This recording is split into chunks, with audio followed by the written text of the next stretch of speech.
Metal presence কৃষি সংবাদ সুজলা সুফলা।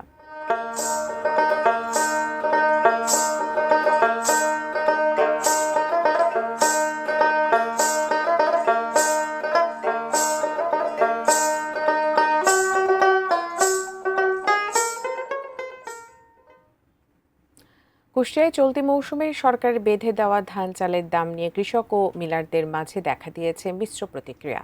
সরকার নির্ধারিত ৩৬ টাকা কেজি দরে গুদামে ধান সরবরাহে অনাগ্রহী কৃষকরা, তবে চালের দাম ৪৯ টাকা কেজি হওয়ায় সন্তুষ্ট মিলাররা। কুষ্টিয়া প্রতিনিধি শরীফুল ইসলামের পাঠানো তথ্য ছবি নিয়ে ডেস্ক রিপোর্ট।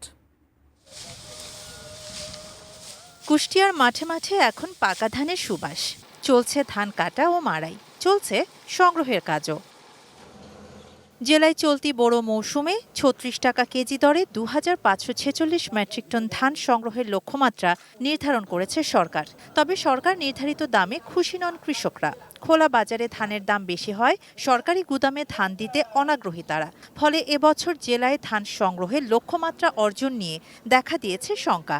সরকারি অনুদান তো কোনোটা পাই না, তাহলে আমরা কিভাবে সরকারি দেবো? সরকার যদি বৃদ্ধি করে তাহলে আমরা এটা দিতে পারবো। চাষিকে যদি বাঁচাতে হয়, আমাদেরকে যদি বাঁচাতে হয়, সর্বনিম্ন ৫৫ থেকে ৬০ টাকার মধ্যে ধানের বাজার হলে ভালো হয়। তবে সরকার নির্ধারিত ৪৯ টাকা কেজি দরে ৪৪,৩২৯ মেট্রিক টন সিদ্ধ চাল সংগ্রহে মিলাররা কিছুটা খুশি হলেও গুদামে চাল সরবরাহে নানা ভোগান্তির কথা জানিয়েছেন তারা। চালের একই দাম, ধানের দাম বাড়লেও ৪৯, কমলেও ৪৯। এখন যে পরিস্থিতি আছে এখন দেওয়া যাচ্ছে। খাদ্য গুদামের জায়গা নাই, লেবারের সংকট। অধিদপ্তর যদি সঠিক টাইমে যদি তারা নিতে না পারে, এর জন্য মিল মালিকরা দায়ী না। সরকারিভাবে ধান ও চাল সংগ্রহের লক্ষ্যমাত্রা অর্জনে আশাবাদের কথা জানিয়েছেন জেলার খাদ্য বিভাগের কর্মকর্তারা। তারা বলছেন, যে সমস্যাগুলো রয়েছে তা নিরসনে কাজ করছে খাদ্য বিভাগ। আমরা ফার্স্ট ইন ফার্স্ট আউট সিস্টেমে একটা তালিকা করে এগুলো সংগ্রহ করছি।